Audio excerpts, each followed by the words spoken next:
Some of the most important discoveries, inventions, and innovations within a field come from people who are trained in a much different field and who have an outsider's approach. Louis Pasteur was a classic example of this. He was trained as a chemist and mineralogist, so he brought a much different way of thinking to the subject of medicine and germs, a method that was infinitely more creative. Albert Einstein was a complete outsider. His two most important discoveries came when he was working at the Swiss Patent Office. Google itself exemplifies this idea.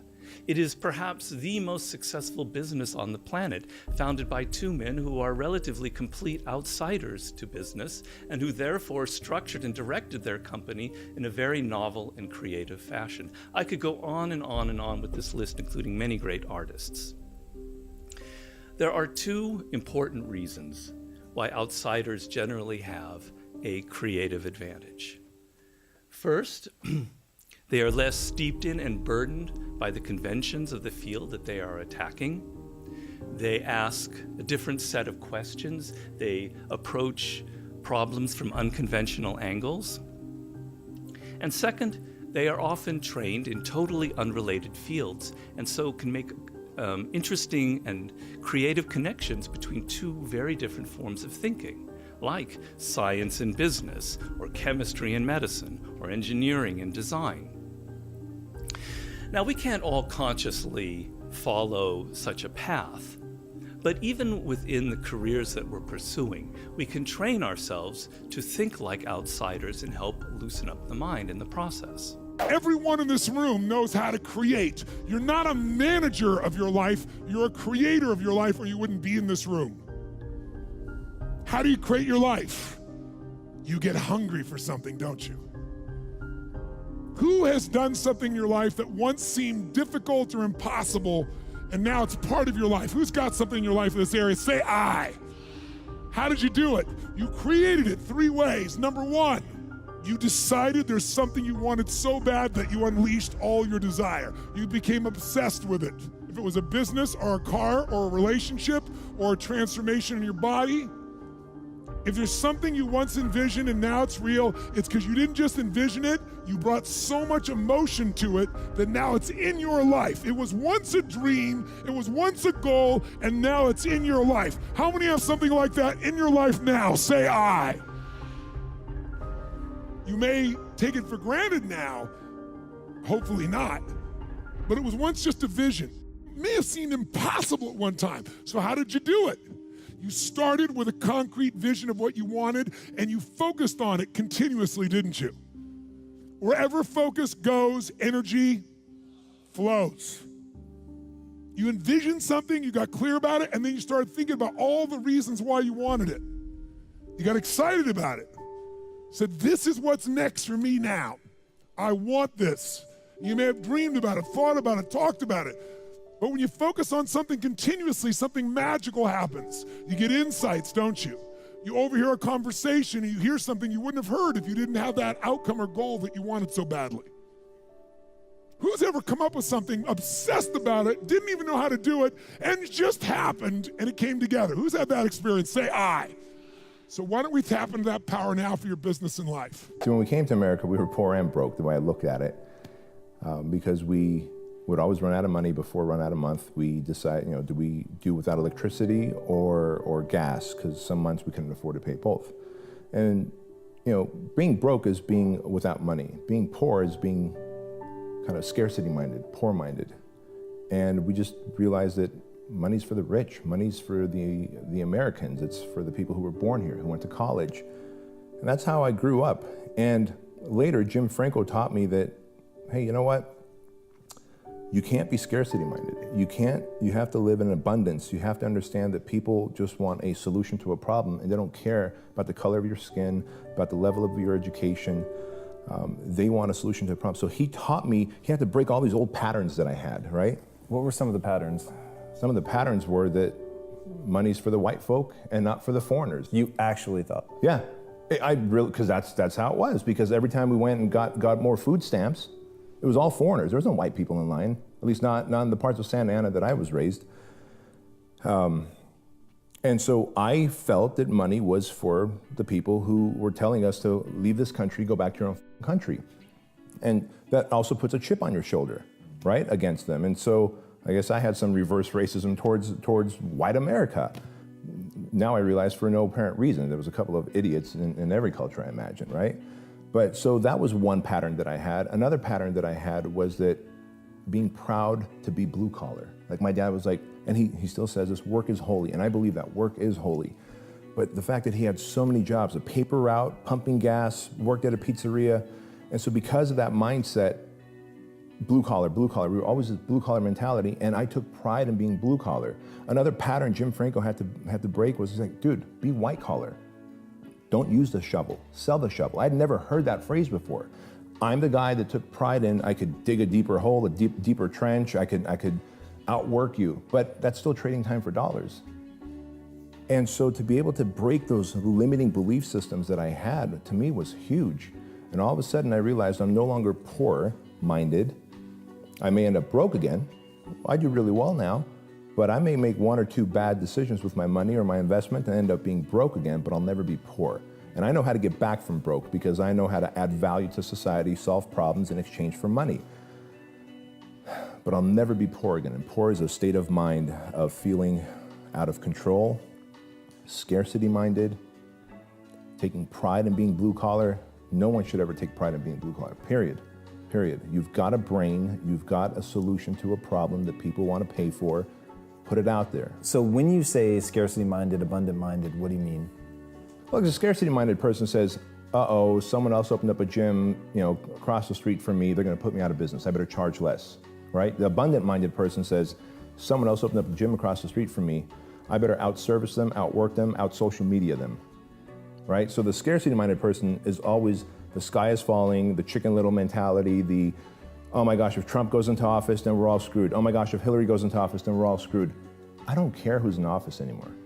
I control my own economy. The economy can crash and go back up and back down again. I will find a way. As Tony Robbins says, I'm built for winter. I just didn't know it. And so more people need to be abundant-minded in that if the economy crashes, I just have to deliver more value and create this category of one about myself. If competition shows up, I have to outservice them, outwork them, out-social media them, versus shrivel up and die. I came home one night from work spraying for cockroaches. And long story short, I turned on the Discovery Channel. I saw some guys going through Navy SEAL training. And they were going through Hell Week and they were getting their ass just beat. In and out of the water, guys ringing the bell. They were just suffering. And I was weighing like 297 pounds. And I had to make a change in my life. I was at an all-time low, and I wasn't going anywhere, and I was exactly what everybody said I was going to be, which was nothing. So I had to make a change. What was it about seeing suffering that's really interesting, and I actually get it, but I want to hear you explain it. Why suffering was the thing that triggered that thought? Well, for me, growing up, I came from a horrible background. I got called nigger every day of my life growing up, lived in a small town. The Klan headquarters at that time was about 20 minutes from where I lived. Right. One of the high ups in the KKK, son, sat behind me in 2 classes, so he called me nigger all the time. I got my first car, they spray painted nigger, we're gonna kill you on it. So I was just an insecure, scared kid. And the only way I could find myself was through putting myself through the worst thing possible. I'm gonna say the exact opposite of what today's world is saying. So we read a bunch of books nowadays. As humans, we want to find out how to be someone else. What we don't do is we don't go inside. So literally turn yourself inside out. Read the book that's like we're writing a book every day of our lives. Every day we're seeing who we are as people. When I was growing up, I lied for people to accept me because I didn't accept myself. So I would make up stories so then you would accept me into your world. Everything I did was for someone else to like me. It wasn't until I started reading my own book about how pathetic I was as a human being. I can blame my dad, I can blame kids at school, I can blame having health issues, ADD, my mom not being around. Great mom, but she was doing her thing. Right. I could blame a lot of people. And that's the book I was reading. and I put it off on everybody else. It wasn't until I said, you know what, for me to fix this, I gotta read what the f is wrong with David Goggins. Not blame anybody. Read my book and say, okay, I'm afraid of my shadow. How can I overcome that? Go in the military, get your ass kicked, do things you hate to do, be uncomfortable every day of your life. Roger that. I'm not the smartest kid in the world. Okay. Instead of somebody saying, oh no, you're smart. No, don't say that to yourself. I said to myself, no, I'm a dumb. Okay, roger that. How you get smarter? Educate yourself. So the things that we run from the truth. We're running from the truth, man. So the only way I became successful was going towards the truth. As painful and as brutal as it is, it changed me.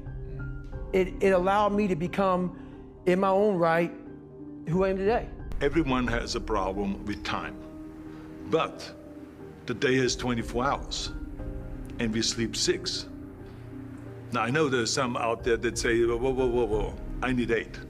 Well, I say just sleep a little faster, because the bottom line is we have 6 hours of sleep, 24 hours are available, so you have 18 hours now available to your work, your family, your hobbies, and also to learn something new or to do something new, which could easily be that you want to learn a new language, or that you want to read as a New Year's resolution, I have to read a book every week, or you say, I'm gonna go and reshape my body. So you're gonna go and take this hour out of your schedule and say, I'm gonna train an hour every day. So this is, for most people, a huge challenge, but it is totally doable, I can tell them, because the kind of things that I did when I came to this country, I mean, I went to school, I was working in construction, I was working out my 5 hours a day, I was taking acting classes from 8 o'clock at night to 12 midnight. I was doing all of those things. I wanted to make sure that out of the 24 hours of the day, that I don't waste one single hour. Those hours were too precious. And so there I just want to tell people, don't give me this thing, I have a difficult time with the time and I don't have time for this and I don't have that. You have time, you make the time. Hard work and discipline and rehearsal, and that's always the most thrilling way to earn applause. And everything that you've seen me do, I've always rehearsed a lot for it. So there's a lot of passion that goes behind it. I mean, doing the same thing, I mean, just being known for like one thing your whole life, that's sad, you know? We all have so many interests, I'm sure. And so, you know, to get to make jobs of them all, or jobs, if you could call it that, but to make businesses out of them all, and see them on a daily basis in your light and how you visualize them is really cool and fun. And we can all do it. Mm-hmm. We all can do it. So many people are so afraid to try something because they're like, oh, like, I can't leave my job because I have to pay bills, or, it's like, well, start small then. But don't say you can't, because as many times as you say you can't, you're not going to. If you don't think you can, you won't. Thoughts become things. I'm in meetings a lot. My calendar gets very full with those. And then at night, after the kids have gone to bed, I'm on email a great deal. I get messages during the day. That's my chance to give long responses. And then over the weekend, I send a lot of mail as well.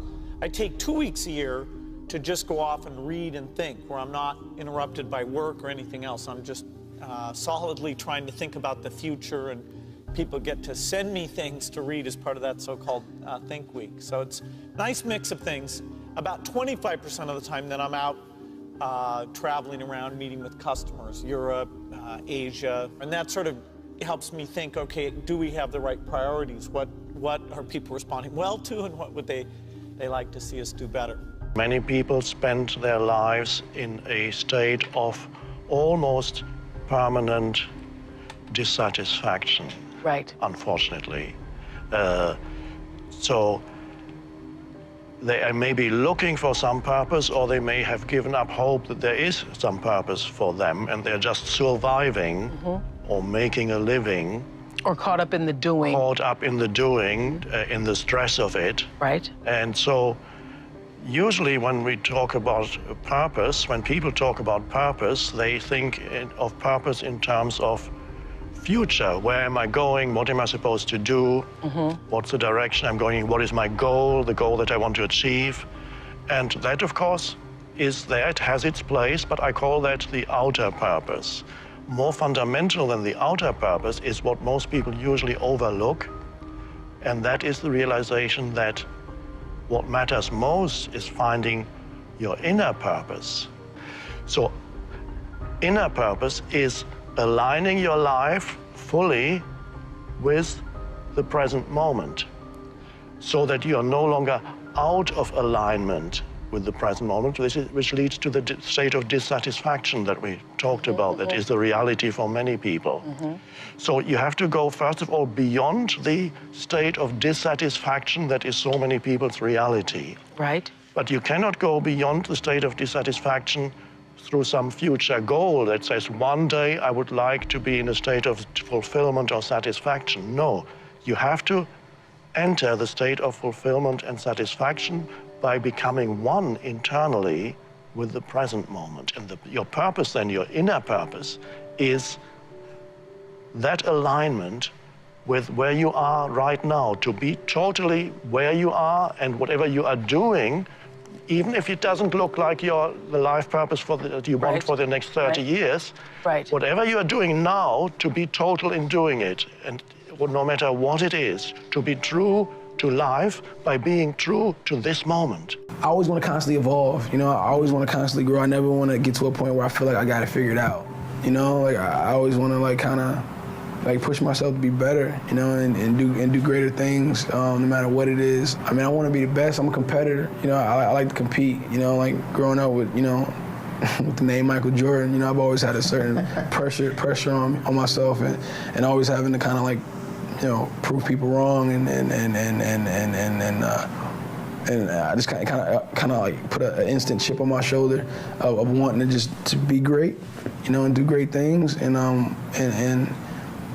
also help people, man. I'm really big in the next generation. I feel like that's the only way it's going to get better moving forward is if, you know, you got to lead this world in a better place than it was when you came in. You know, I'm born in '87, dash, question mark. I don't know when I'm gone, you know what I'm saying? But I want to work on my dash, you know what I'm saying? I want to work on that time that I'm here. And it's, if I can make it easier for the next round of filmmakers and the next round of actors coming up, you know, I'm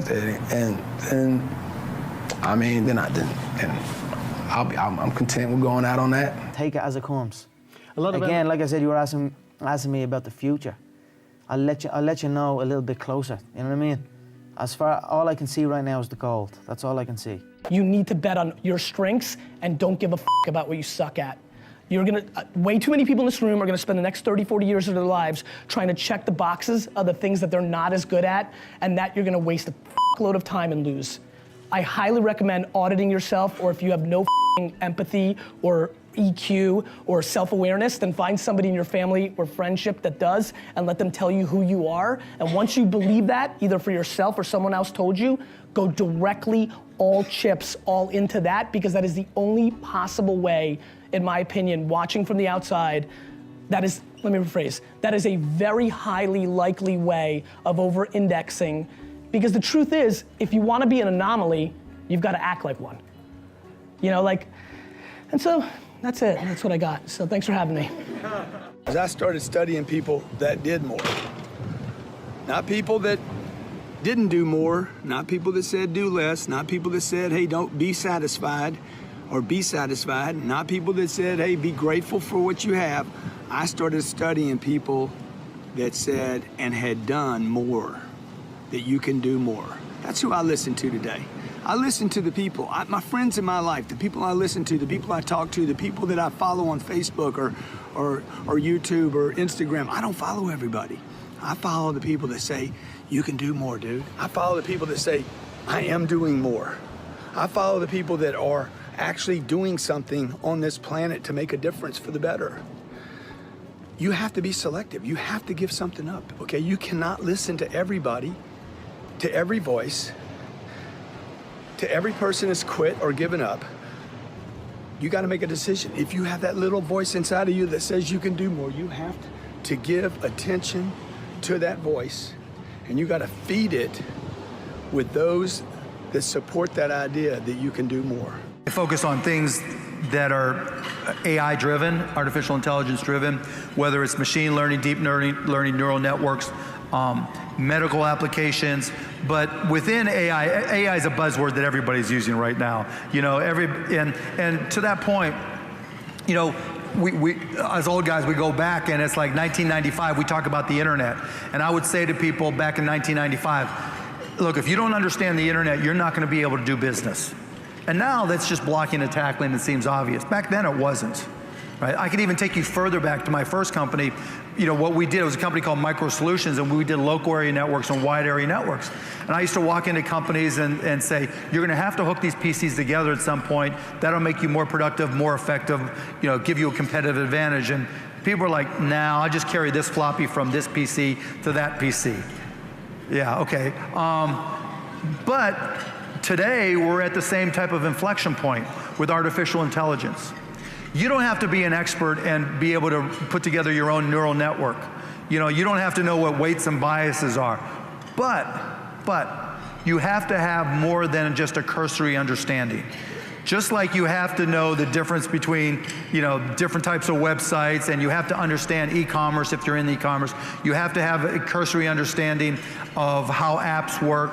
You're gonna have to have at least, if not more, cursory understanding of artificial intelligence, because it will change everything we do. And if the internet was 10x in terms of change to business, artificial intelligence will be 100x or more. If you go to my house, right next to my bed, there's a book, Machine Learning for Dummies. If you go into my bathroom, there's deep neural networks for dummies, right? If you go in, there's a something for dummies in every room of my house. You know, it can go two ways, I know, but I'm just telling you, put the time. I mean, I've taken, you know, I can't even tell you how many hours now I spend every week, if not daily, working. Like, I'll go onto Amazon, AWS, and go through their machine learning tutorials. Don't think to yourself, I'm not technical enough, or I'm not gonna get this, or I don't get into this, or it's too much. Try it. Get as far as you can, because it's like doing a basic website and a little bit of HTML. Just having done that, you feel smarter and you feel a little bit more confident about this. You know, I don't want to be an alarmist, but I'm trying to scare the hell out of you because it's important. It's a very natural process to begin something, to be very excited, and then as you go down that process to realize, yeah, I actually don't like this, it's not giving me as much energy as I thought it would, it's taking energy away, and therefore I want to give up and quit that thing. And she said, if you do that once or twice, like, hey, so be it, but if you're doing it every time, if you just love that initial rush, that excitement of something new, but the actual nitty-gritty reality of getting good at it, of doing what Michio Kaku calls having butt power, meaning you sit your butt in the seat and you do the work, if that's really your problem and nothing is interesting enough for you to sit there and do the work, you haven't developed grit yet. And so grit is the ability to persevere, to see things through, to go past the point at which it has stopped being fun and it becomes boring because you believe in your end goal enough, you're excited by what you're trying to accomplish so much that you're willing to fight through all of that difficulty. You're willing to fight through the boredom, you're willing to fight through the unease that arises when you step outside your comfort zone, you're doing things you're not good at,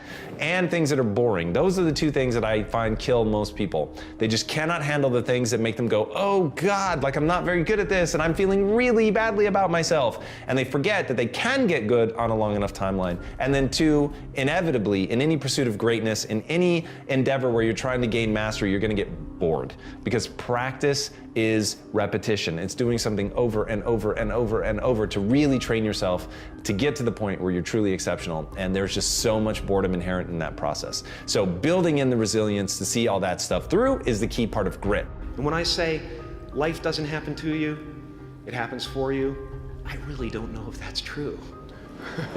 I'm just making a conscious choice to perceive challenges as something beneficial so that I can deal with them in the most productive way. You'll come up with your own style. That's part of the fun. There's a very thin dividing line between success and failure when you start a business from scratch. And you know, if you don't have enough money to pay the bills, you go the wrong side of that dividing line. And if you can somehow get enough money to pay the bills, you stay the right side of that dividing line. You know, I've always been running faster than perhaps I should, and and I have great difficulty saying no to things, so keep on taking on new things. And we've just managed to stay the right side of the dividing line over the last 50 years in business.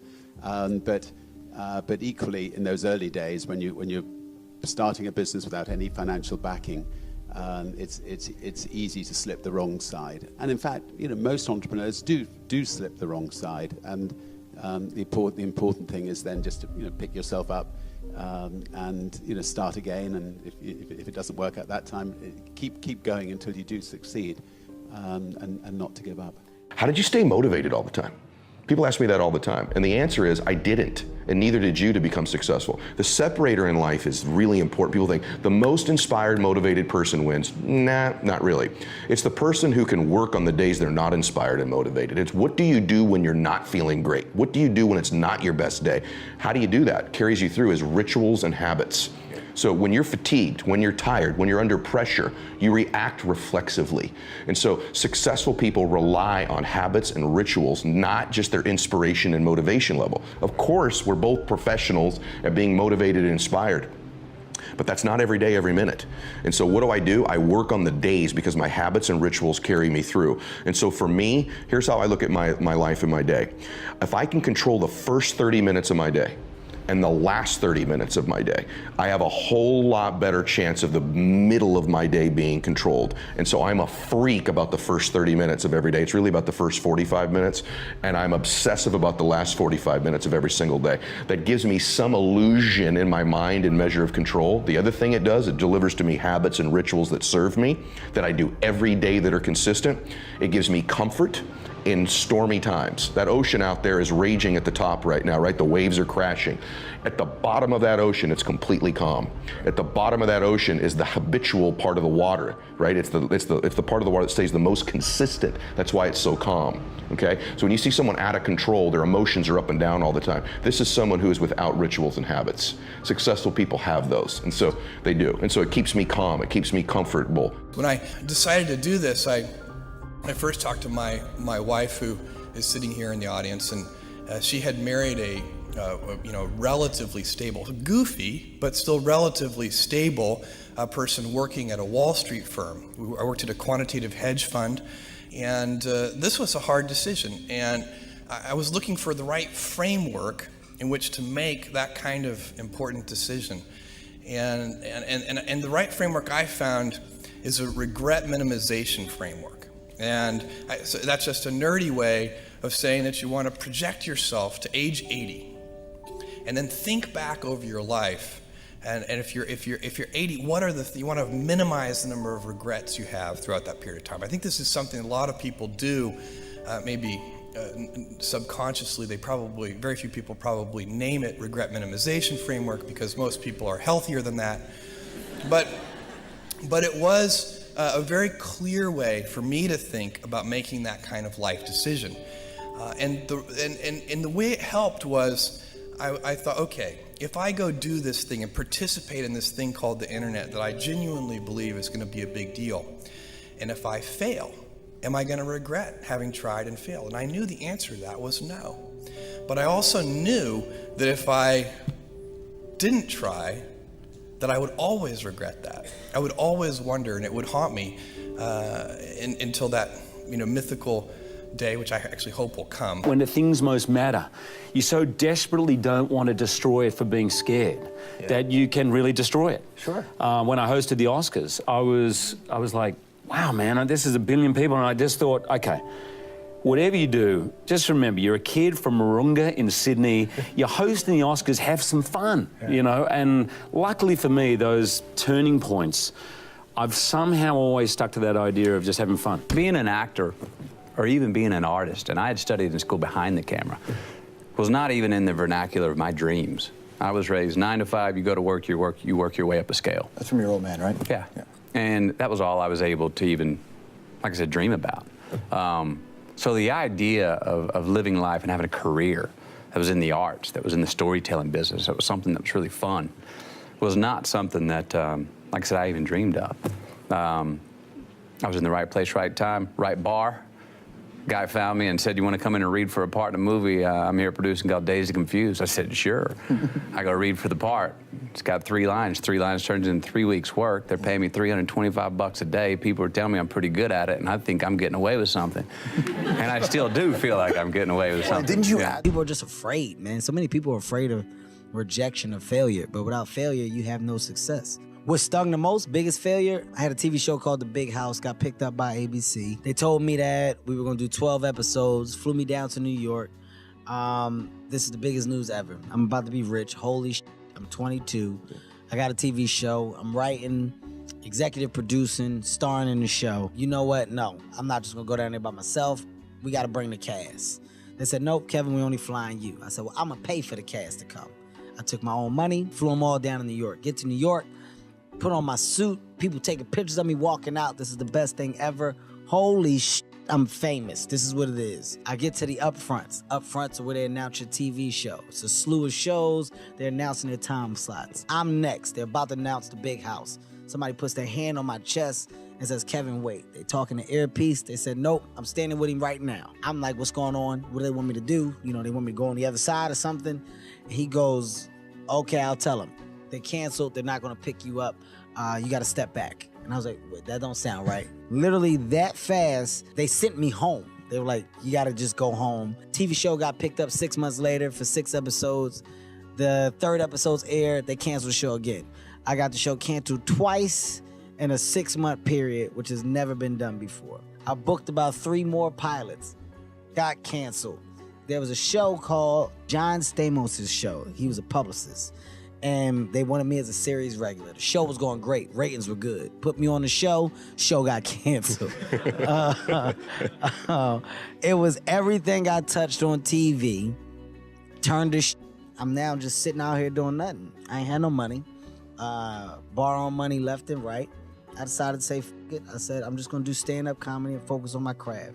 And I slaved the road for about 5 years, doing the same circuit over and over again. I really think creativity is important, whatever you do. I think it's fun to be creative with meals that you cook or meals that you eat or vacations that you go on or dates that you set. You know, I just think it's fun to be creative. Everyone likes that. And I think authenticity is just super important. I might be hyper aware of it because I grew up in an industry that's wrought with inauthenticity, that people will look you right in the face and totally tell you what you need to hear at the moment. I don't think that's unique to that industry, but it's filled with it there. So I think transparency and authenticity is just super important. I don't mind having conflict with someone if we can then be done with it. It's that years spent where you know that something's going on and you're not talking about it, those awful Thanksgivings with the family of cousins. Where you're like, hey, Jim. Hey, Neil. I hate that. I hate that.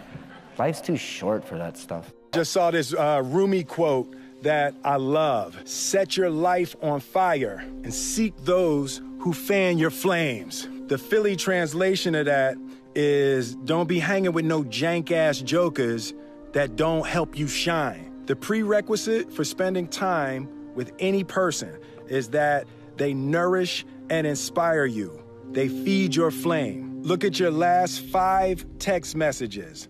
Are those people feeding your flames or dousing your fire? Put your phone down for just a second and look around. Look to the people around you. Are those people throwing logs on your fire or are they pissing on it? The people that you spend time with are gonna make or break your dreams. Everybody don't deserve to be around you. You gotta defend your light with your life. So who are the people in your life that are fanning your flames? Shout them out, tag them below. You'd think there were no hurdles or obstacles that I had to overcome, but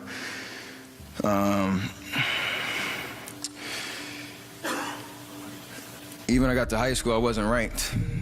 I wasn't ranked. I wasn't highly touted as a high school prospect. I had nobody really running, knocking on my door saying, please, please, please come play for our school until Coach McKillop called. And everything happens for a reason, and there's a story to everything.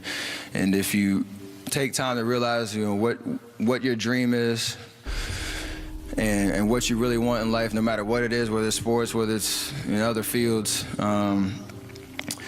you have to realize that there's always work to do, and you want to be the hardest working person in whatever you do, and you'll put yourself in position to be successful. And you have to have a passion about what you do. And basketball was mine, and that's what's carried me to this point. I read this book because I was in disbelief, because people would tell, here's the strategy for success of The Secret, right? Go into your house and into a quiet room, and you close the lights, draw the shades, and sit on a couch and visualize a big fat check.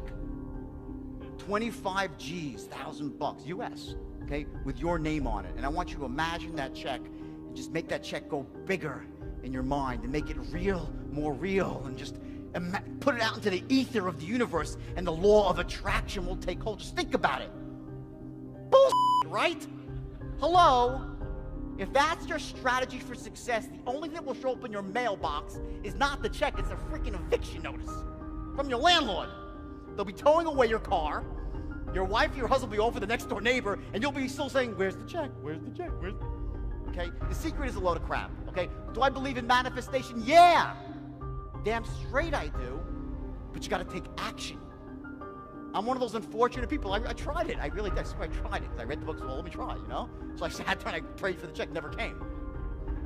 But I went out and started taking action. Guess what? The check came with an extra couple of zeros. Passion is not an actionable word. It's correct, you know, that those who do the things that they're passionate about do better, but it's not helpful advice. And so the question is, where does passion come from? Passion is a result. Passion is an energy. Passion is the feeling you have when you're engaged in something that you love. Passion is the feeling you have that you would probably do this for free, you know, and you can't believe somebody pays you to do it.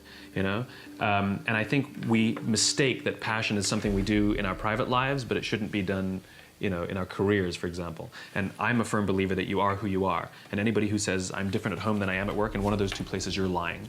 And the goal is to make everything you do in home and at work something that you have excitement to do. So how do you find the things that you're excited to do? Well, it's actually easier than you think.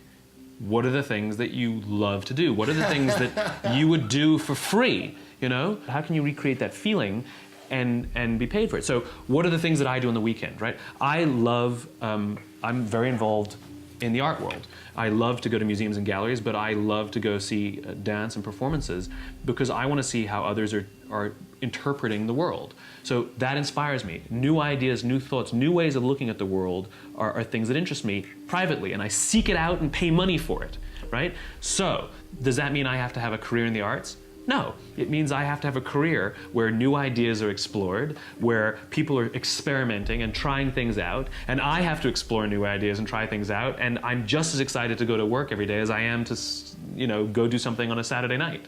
And so the idea of finding your passion is ironically simple because you should be doing stuff that you enjoy sometimes.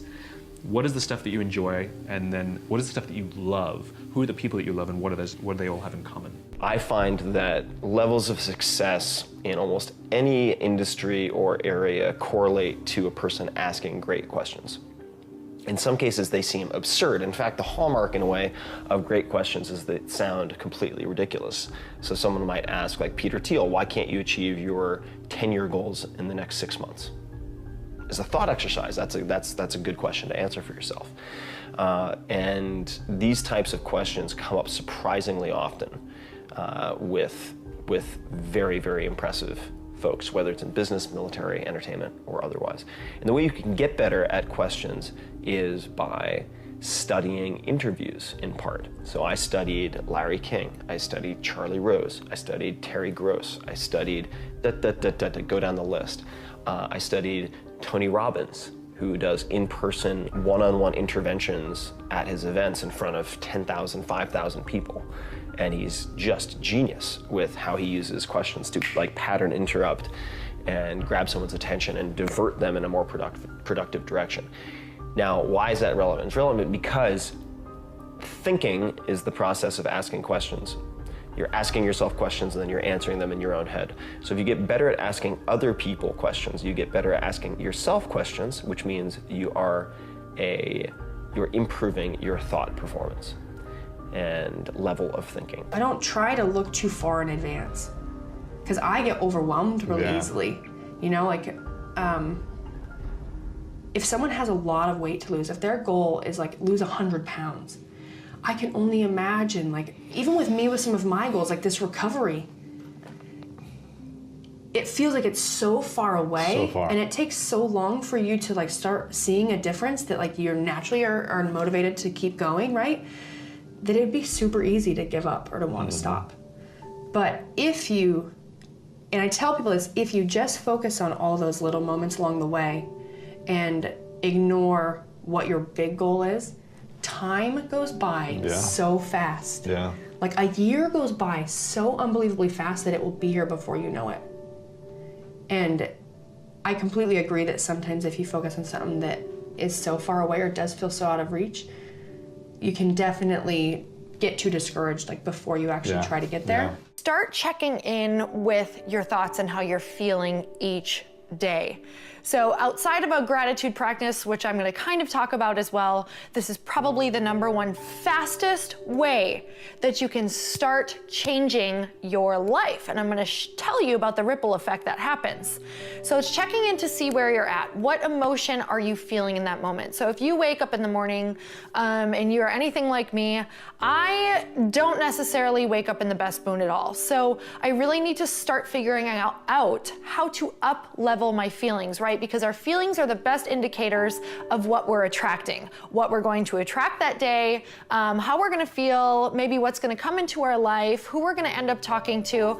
Because truly, truly, I know that we are all on we're all vibrating at a different frequency. So if you are a really positive, excited, happy person who knows that great things are going to come your way or who's always thinking positive, you're going to attract that same type of person. And I can see this through my life as I've really started to up-level my life and my thoughts and my business, the people that are being drawn to me. So you really do, it really is like attracts like. So what we want to do is we want to get you into that mode, right? Those people that you're like, wow, they can just walk into a room and you just feel their energy. They're just vibrating so high, or maybe they're just always so happy, or they always, you just want to be around them because you want a piece of what they have. So how do we get there? How do we become one of those people when you wake up in the morning? Maybe if you are at a low point or you're thinking about all the things that you have to do that day, what is a thought or what is something that you can do to get yourself to the next best reachable thought? So I don't want you to think that you have to go from 0 to 100 in that split second. It's basically going from 0 to 5 to 10 to 20 to 50 and working your way up. So it's one thought at a time. So maybe you wake up and you just say 3 things that you're grateful for every single morning. You let yourself really experience being grateful for it. Really think about why you're grateful. And then what you're gonna do is as you mosey down the stairs to get your cup of coffee, you say 3 more things you're grateful for. Or I'm so grateful that I have a job today because of what it allows me to do. And you really start letting that sink in. And you think of something that maybe you're excited about, something that you could create, something that you love about yourself. It's this constant up-leveling of your thoughts. So it's guiding your thoughts, right? So instead of just being mindless, which what happens, we're imperfect human beings, right? So when we're mindless and when we don't guide our thoughts, they're gonna go to chaos. They're gonna go to craziness. They're gonna go to overwhelm because life is crazy. And we're constantly getting sidetracked. We're constantly getting distracted. It's literally people's full-time job on TV, on Instagram, on whatever we're doing to distract us, right? They want us to be their consumer. They want us to be completely distracted. They want us to go to this fast food place, do this thing, do that thing. So we need to bring it back to a mindful place. So really that's what we're doing when we up-level those thoughts is how do you bring it back from crazy town? So bring it on back and then guide it to that next best thought, right? Because the next best thought is going to attract another good thought, attract another good thought, and attract another good thought.